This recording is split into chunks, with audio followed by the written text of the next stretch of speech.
You know, when people say that raising kids is the hardest job in the world, they're not joking.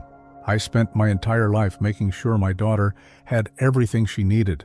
From the moment she was born, she was the center of my world. I wasn't a perfect father, but I was there. I worked, I sacrificed, and I built a life around her. And for the longest time, I thought she loved me for it.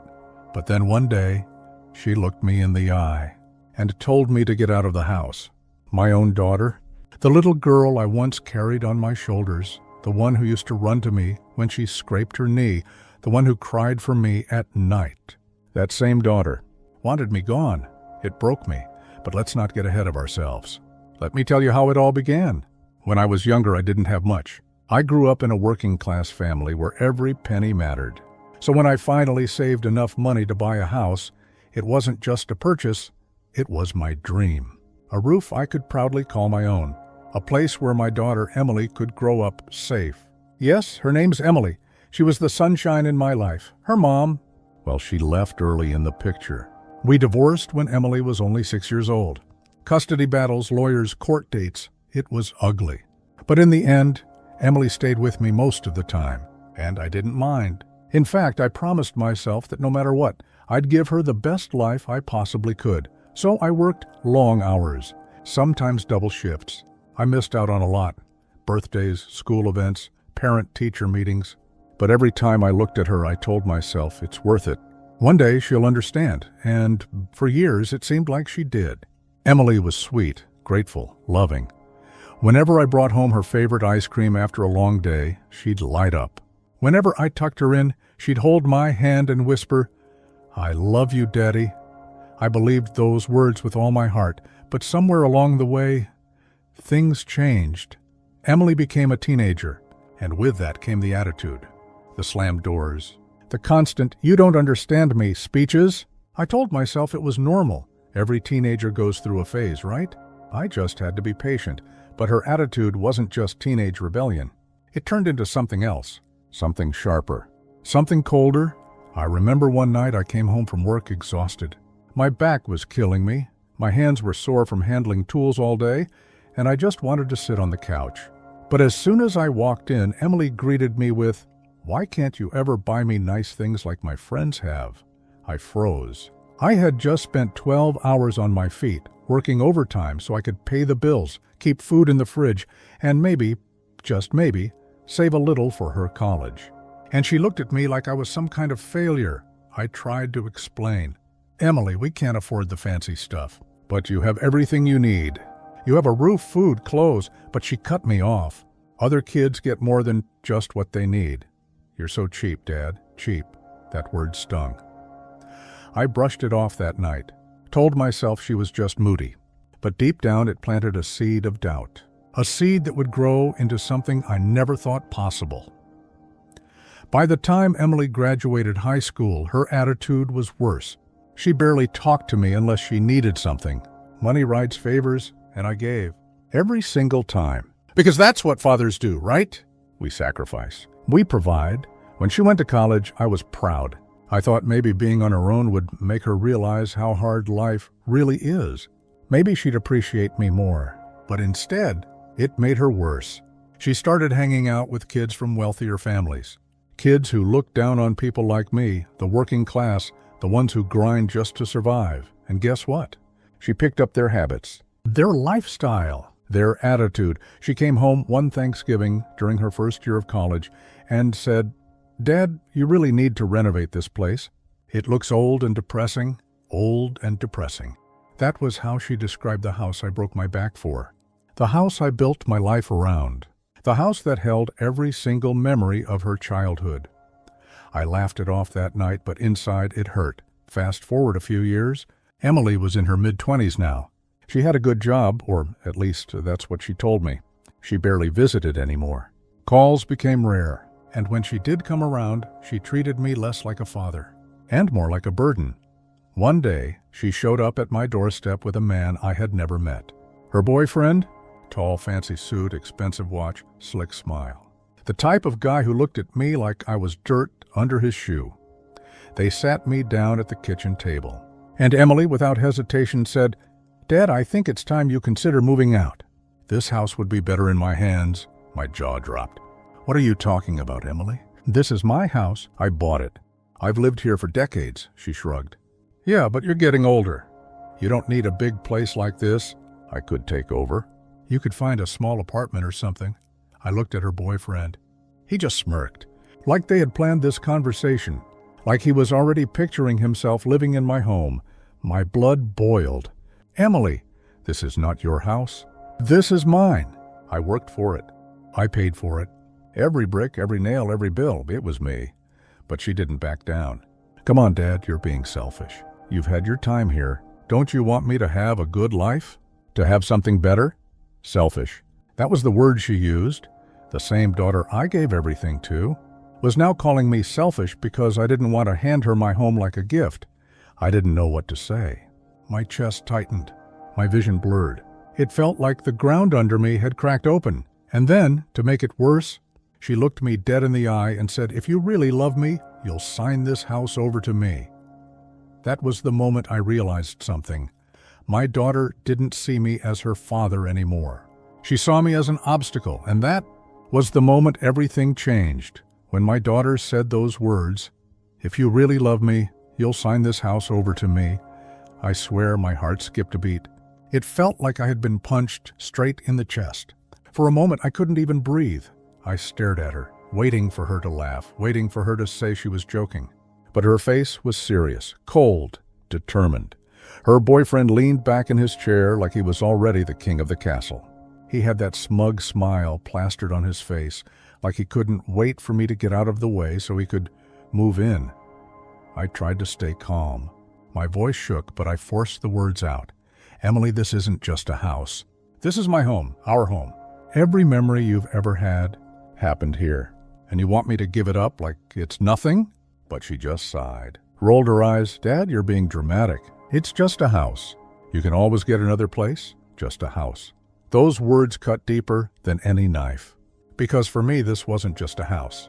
This was the place where I watched her take her first steps, where I patched up her scraped knees, where we celebrated birthdays with homemade cakes, where I cried silently the night her mother walked out on us. Every wall, every corner, every inch of this house carried my life, our life, and to her it was just a property, a prize, a possession to claim. The conversation didn't end there. Oh no, it only got worse. Emily pulled out some papers from her bag and slid them across the table. Legal documents, transfer of ownership forms.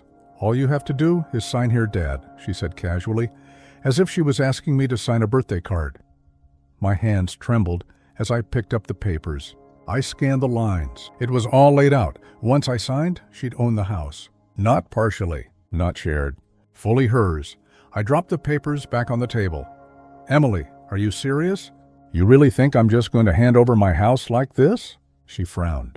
Why are you making this so difficult? I thought you'd be happy to see me settled. Isn't that what parents are supposed to do? Give their kids a better life? I wanted to scream, to yell, to shake her and remind her of everything I had already given. But I didn't. I just sat there, staring at her, wondering where I went wrong. Her boyfriend finally spoke up, his voice smooth but condescending. Mr. Johnson, with all due respect, Emily deserves this house. She's worked hard. She's built her life. And this would give her a stable future.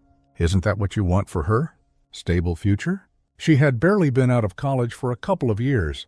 She had no idea how the real world worked. And this man, this stranger, was sitting in my kitchen, telling me what my daughter deserved. I clenched my fists under the table. Young man, let me make one thing clear. I built this home with my own blood and sweat. You don't get to waltz in here and tell me what to do with it, he smirked. I'm just saying maybe it's time to think about the bigger picture. You're not getting any younger, are you? That was it. That was the moment I realized this wasn't just Emily's idea. This was him. He was the one planting seeds in her head, making her think she was entitled to something she hadn't earned. That night, after they left, I couldn't sleep. I sat in my old armchair, staring at the walls, thinking about everything that had just happened. How did we get here? How did the little girl who once clung to me at night turn into someone who wanted to throw me out of my own home? I thought about all the nights I stayed up working overtime to pay the mortgage, I thought about the vacations I skipped, the clothes I wore until they had holes, just so Emily could have a new backpack for school. I thought about the time she needed braces, and I took out a loan because I didn't want her to feel insecure about her smile. And now she wanted me gone. The following week, Emily came back, alone this time. I thought maybe she had come to apologize, to talk, to make things right, but instead she walked in like she already owned the place. She glanced around, her eyes narrowing at the old furniture, the faded wallpaper, the worn carpet. "Dad," she said firmly, "I've been thinking. You really should just sign the house over to me. It's the right thing to do." I looked at her, speechless. "Emily, do you hear yourself? You're asking me to give up everything I've worked for." She crossed her arms. "You've had this house for years. It's time you let me have something." "You owe me that much, owe her?" That word nearly made me laugh. "Emily, I owe you nothing. I raised you. I gave you everything I had. I don't owe you my home." Her eyes flashed with anger. "You're being selfish again. You don't get it, do you? I deserve this house. And if you won't give it to me willingly, then maybe I'll have to find another way." Her tone was sharp, threatening. And for the first time, I saw her not as my daughter, but as someone who was willing to push me out of my own life. That night, as I lay in bed, I realized something important. Emily wasn't going to stop. She truly believed this house was hers. And as long as I stayed quiet, she would keep pushing, keep demanding, keep trying to take what wasn't hers. And that's when the thought first crossed my mind. If she wanted the house so badly, maybe I'd give it to her, but not in the way she expected. When that thought entered my head, what if I actually gave her the house? I couldn't shake it. It was twisted, maybe even cruel, but the more I thought about it, the more it felt right. Emily had been poisoned by greed, by entitlement, by the poisonous whispers of that boyfriend of hers. And if she wanted this house so badly, maybe I'd let her believe she was getting it. But I wasn't going to just hand it over. No, I was going to teach her a lesson she'd never forget. For the next few days, I kept quiet. I didn't argue with Emily. I didn't fight. Every time she brought up the house, I just nodded slowly, like I was thinking about it. And you know what? It worked. Her attitude changed. She became smug, confident. She acted like she had already won, like it was just a matter of time before I signed those papers and handed her the keys.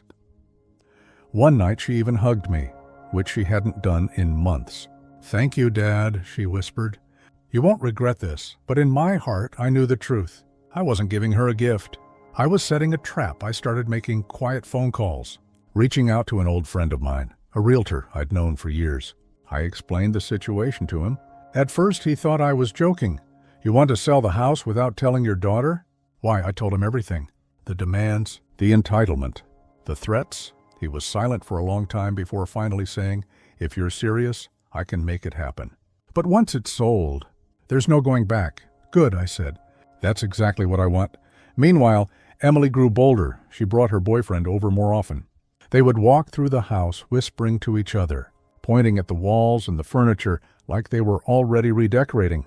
One day, I overheard her in the kitchen saying, "We can knock this wall down and open up the space. Maybe turn Dad's old room into a guest suite." My room, my space, my life, reduced to nothing more than a remodeling project. I clenched my jaw so hard it hurt. But I stayed quiet, because the angrier she became, the sweeter my plan tasted. A week later, I met with the realtor again. We walked through the house. He looked around, shaking his head. "This place has history, charm. You'll get a good price for it." I didn't care about the money. I cared about the lesson. But still, when he told me how much buyers were willing to offer, my eyebrows shot up. It was more than I expected, much more. Suddenly, the plan wasn't just about teaching Emily a lesson. It was about securing my own future, because if my own daughter thought she could push me out of my home, then maybe it was time I walked out on my own terms. The day came sooner than I expected. The paperwork was ready. All I had to do was sign. That night, Emily came over again. She had that same look on her face, smug, entitled, sure of herself. "Dad, have you thought more about it?" she asked sweetly. "About signing the house over to me," I smiled. For the first time in weeks, I actually smiled at her. "Yes, Emily, I've thought about it. And you're right. Maybe it is time." Her eyes lit up. She jumped up from her chair and hugged me tight. "Thank you, Dad. You don't know how much this means to me," but she was wrong. I knew exactly how much it meant to her, and that's why what came next would cut deeper than she ever imagined. The very next morning, I met my realtor. I signed the final documents. The house, my house, was officially sold, not to Emily, not to her boyfriend, to a complete stranger. It was gone, out of my hands, out of hers. I walked out of that office feeling lighter than I had in years, because for the first time, I was free. Free from the weight of Emily's demands, free from the poison of her entitlement, free from the walls that had started to feel more like a prison than a home. But I wasn't finished yet. Not by a long shot. When Emily showed up later that week, she walked in with her boyfriend, both of them grinning from ear to ear. "So, Dad," she said, tossing her hair back, "did you finally sign the papers? Is it official?" I leaned back in my chair and folded my hands. "Yes, it's official." Her face lit up. She squealed, actually squealed, and hugged her boyfriend. "I told you he'd come around," she shouted. That's when I dropped the bomb. "The house is sold." She froze. Her smile faded. "Wait, what? Sold? What do you mean?" "I mean, it's gone, Emily. I sold it." "To someone else?" "It's no longer mine, and it's definitely not yours." Her boyfriend's jaw dropped. His face turned red. You can't do that," he stammered. "This was supposed to be Emily's house." I looked him dead in the eye. "It was never hers, and it was never yours. It was mine, and now it belongs to someone else." Emily's eyes filled with tears. "Dad, how could you? This was supposed to be my future." I stood up, my voice calm but firm. "No, Emily, this was supposed to be our past, and you destroyed it the moment you tried to push me out. You wanted to take my home from me. Instead, I took it away from you," she sobbed. Her boyfriend tried to comfort her, but he looked just as broken as she did. And me? I felt nothing. No guilt, no regret, just the quiet satisfaction of a man who had finally taken back control of his life. That night, as I packed my things, I walked through every room one last time. The living room where Emily had opened Christmas presents, the hallway, where her height marks were still etched into the wall, the bedroom, where I once held her when she was too scared to sleep. All of it was gone now. But strangely, I wasn't sad, because I realized something important. A house is just walls and a roof. Memories don't live in the bricks. They live in us, and as much as Emily tried to take everything from me, she couldn't take that. When I told Emily the house was sold, I thought she'd scream. I thought she'd rage, throw things, maybe even cut me out of her life completely. But I wasn't prepared for the silence. She just stood there, trembling, her lips parted, her eyes wide. It was as if her whole world had been ripped out from under her feet. Finally, she whispered, "No, you wouldn't," I nodded, calm, steady. "I did." "It's done." Her boyfriend, Tyler, stepped forward, his face twisted in anger. "You just ruined her life. Do you have any idea what you've done?" I stared him down. "I did what any father would do. I protected myself, and if Emily had listened instead of demanded, maybe things would have been different." That's when the screaming started. Emily broke down, her voice shrill and shaking. "I hate you. You're selfish. You're cruel. This was supposed to be my security, my future, and you stole it from me." Her words cut deep, but I didn't flinch. "You tried to steal it from me first," she sobbed into Tyler's chest, wailing like a child. And Tyler, ever the snake, glared at me like I was the villain of some twisted story. But deep down, I knew the truth. I had taken back control. The fallout was immediate. Emily stormed out of the house that night, slamming the door so hard a picture fell off the wall. Tyler followed, muttering curses under his breath. I sat in my chair for a long time after they left, staring at the blank television screen. Part of me felt victorious. Another part felt hollow. This was my daughter, my little girl, and now she hated me. But hate or not, I couldn't let her destroy me.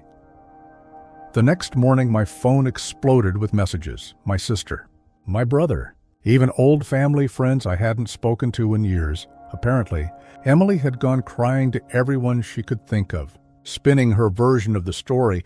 "Dad sold my house behind my back. He betrayed me.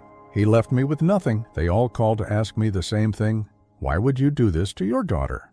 I sighed, exhausted, and explained the truth, that it was never her house, that she tried to force me out. That she threatened me, some believed me, some didn't, but in the end, I realized I didn't care, because the only person who needed to know the truth was me. A few days later, Emily showed up again. This time, she wasn't crying. She wasn't begging. She was furious. Her face was red, her jaw clenched, her fists balled up at her sides.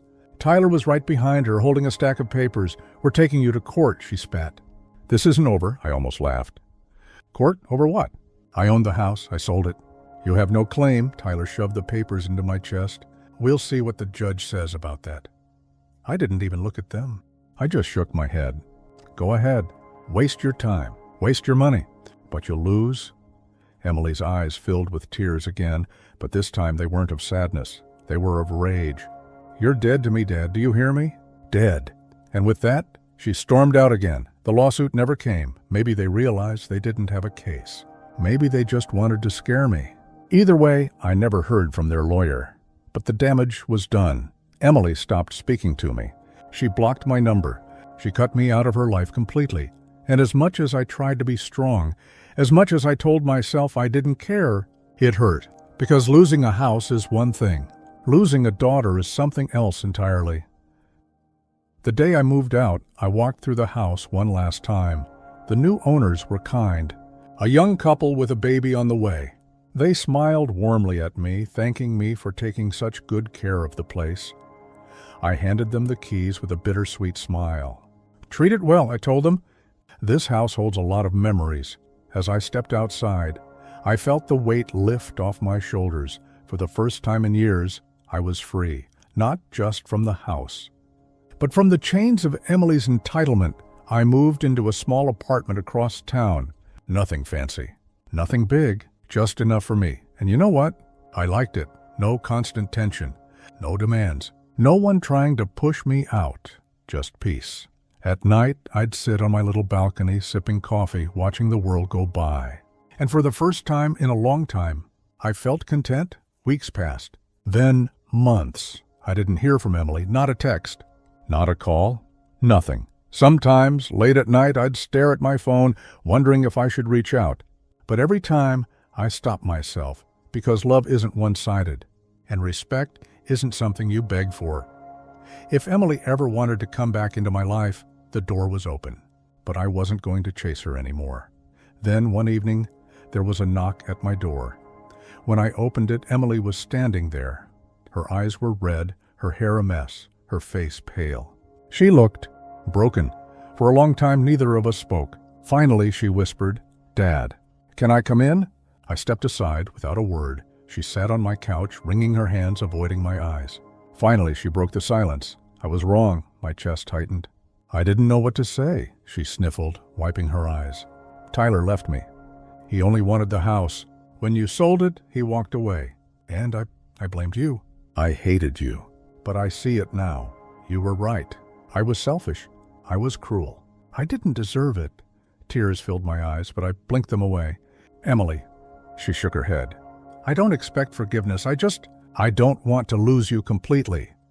For the first time in a long time, I reached out and took her hand. And, for the first time in months, she let me. When Emily sat in my apartment that night, I didn't know what to feel. Part of me wanted to hug her, tell her everything was okay, that I forgave her, and we could go back to the way things were. But another part of me remembered every word she had thrown at me, every time she called me a burden, every time she said I was nothing. So instead of hugging her, I just sat there holding her hand in silence. Finally, she spoke. Her voice was soft, trembling, like she was afraid the wrong words would shatter everything. I didn't come here to make excuses. I stayed quiet. She swallowed hard. I was wrong. About everything. About the house. About Tyler. About you. I thought I was owed something, just because I was your daughter. I thought you'd always give in no matter what. But when you didn't, her voice broke. I hated you for it, and now I hate myself. I leaned back, sighing deeply. "Emily, you hurt me more than you know." She flinched, her eyes filling with tears. "I know, and I don't deserve your forgiveness. But I need it." I looked at her carefully. This was my daughter, my little girl who used to climb into my lap when she had nightmares, who used to draw me little pictures and stick them on the fridge, who used to believe I could fix anything. And now she was sitting across from me, broken and lost. "Emily," I said slowly, "forgiveness isn't the problem. I'll always love you. You're my daughter. But love doesn't mean forgetting. And forgiveness doesn't mean trust comes back overnight." Her shoulders slumped, but she nodded. "I understand." We sat in silence for a while. Then she whispered, "When Tyler left, it was like a switch flipped in my head. He never cared about me. He cared about the house, the money, the security, and I was too blind to see it. You tried to warn me, Dad, and I didn't listen." Her words made my chest tighten. "I didn't want to be right. I just wanted you to see clearly." She laughed bitterly through her tears. "Well, I see clearly now, and I see what a fool I was." For the first time that night, I leaned forward and wrapped my arms around her. She clung to me like she hadn't in years, sobbing into my shoulder. "I don't want to lose you, Dad. Please don't let me lose you." I stroked her hair gently. "You'll never lose me, Emily, but we both have to rebuild. And rebuilding takes time." Over the next few weeks, Emily visited often. Sometimes she brought dinner. Sometimes she just sat with me, talking about nothing important, her job, her friends, the shows she was watching. And sometimes she apologized all over again. "I can't believe I said those things to you. I was awful to you. How could I try to throw you out of your own house?" Each time I reminded her the same thing. The past can't change, but the future can. Slowly, I started to see glimpses of the Emily I used to know, the girl who laughed easily, the girl who asked about my day, the girl who didn't treat me like a nuisance but like a father. One evening she showed up with an old photo album. "Remember this?" she said, flipping it open. Inside were pictures of birthdays, holidays, family vacations. Emily as a toddler in a princess costume. Emily at 8, missing her 2 front teeth, holding up a science fair ribbon. Emily at 16, standing next to me with her first car. We spent hours going through those photos, laughing, crying, remembering. And for the first time in a long time, I felt like I had my daughter back, but the wounds were still there. One night, as we were eating takeout, Emily looked at me seriously. "Dad, can I ask you something?" I nodded. "Do you hate me for what I did?" The question hit me like a punch to the gut. I set down my fork, looking her straight in the eyes. "No, Emily, I don't hate you. I never could. But I hated what you became. I hated how entitled, how cruel, how ungrateful you were. That wasn't you. That was someone I didn't recognize." She wiped a tear from her cheek. "I don't ever want to be that person again." "Then don't be," I said simply. Healing wasn't fast. It wasn't easy. There were still days when I felt bitter, when I remembered the way she had screamed at me, the way she had called me dead to her, the way she had sided with Tyler over her own father. And there were still days when Emily would look at me with guilt in her eyes, like she was afraid I'd never truly forgive her. But little by little, step by step, we were moving forward. One Saturday, Emily surprised me. She took me to see a small house for sale. Nothing fancy, just a cozy little place on the edge of town. "Dad," she said softly, "I've been saving up. I want to buy this place. For us, not for me, not for security, but for us. A home we can both share when you need it." I stared at her, stunned. "Emily, you don't have to." She shook her head. "I want to. Not because I feel entitled, not because I think you owe me, but because I love you, and because I want to make things right." That was the moment I knew the healing was real. She wasn't the selfish, entitled girl who thought everything belonged to her anymore. She was my daughter again. I didn't say yes right away. I told her I'd think about it. But inside, my heart swelled with pride, because for the first time in years, Emily wasn't trying to take from me. She was trying to give. The weeks turned into months, and slowly, Emily and I found a rhythm again. She came by often, sometimes with groceries, sometimes with just a smile and stories about her day. It wasn't perfect. There were awkward silences, unspoken guilt, quiet moments where the air between us felt heavy, but there was also laughter. Small jokes over dinner, shared memories, little sparks of the bond we used to have. And for the first time in a long time, I believed we could really fix this. One evening, Emily showed up carrying a box. "What's this?" I asked. She grinned nervously. "It's kind of a project." Inside the box were paint samples, small tools, a couple of photo frames. "I thought we could redecorate your apartment a little." Make it feel more homey, I chuckled. Emily, this place is fine. She shook her head. No, Dad, it's not. It feels temporary. Like you're just existing, not living. I want to help you feel settled, even if it's just here for now. At first I resisted, but Emily was persistent, so we spent the weekend painting one wall a warm shade of blue. We hung up some new curtains. She put framed photos of us on the shelves, pictures I didn't even know she still had. When it was done, I had to admit, it felt different, more alive, more like home. See? Emily said, smiling proudly. Doesn't this feel better? I nodded, my throat tight. Yeah, it does. But just as things seemed to be improving, life had a way of testing us. One night, as we sat eating dinner, Emily's phone buzzed. She glanced at it, her face pale. I noticed immediately. Who is it? She hesitated. Tyler. The name alone sent a chill through me. What does he want? I asked, trying to stay calm. She sighed. He says he's sorry, that he made a mistake, that he wants to meet and talk. My stomach tightened. Emily, don't. She looked torn. Dad, I know what he did. I know he only wanted the house, but part of me needs closure. That night I barely slept. I knew Tyler was trouble. I knew he'd spin lies, manipulate, try to worm his way back in, but Emily was an adult. I couldn't control her choices. The next evening, she told me she was going to meet him at a cafe. Just one conversation, she promised. I need to hear him out, then I'll be done. I nodded reluctantly, but inside, my heart raced. Hours later, she returned. Her eyes were red, her hands trembling. She dropped her bag on the floor and sank into the couch. Dad, she whispered, her voice breaking. You were right.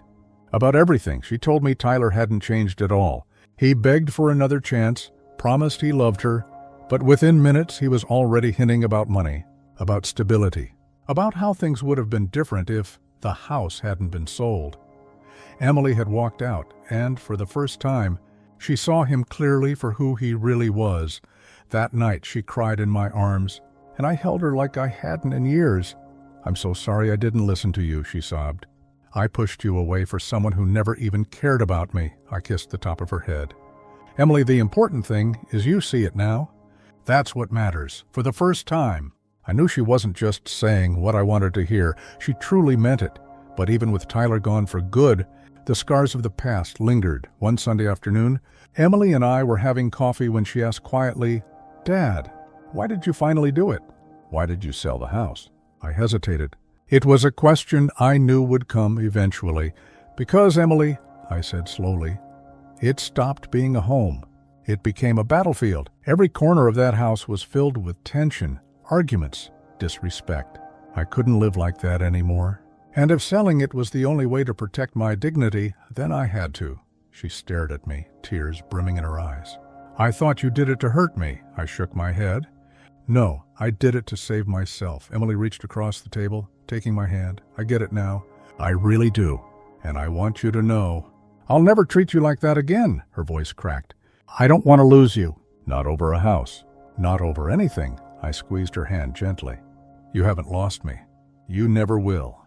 But you had to learn that respect goes both ways. I couldn't keep giving while you kept taking. She nodded, a tear slipping down her cheek. I understand. The biggest turning point came a month later. Emily got promoted at work, wanted a position with more responsibility, more independence. That night, she came over with champagne and takeout, grinning ear to ear. Dad, I did it, she said, practically bouncing with excitement. I got the promotion. I hugged her, genuinely proud.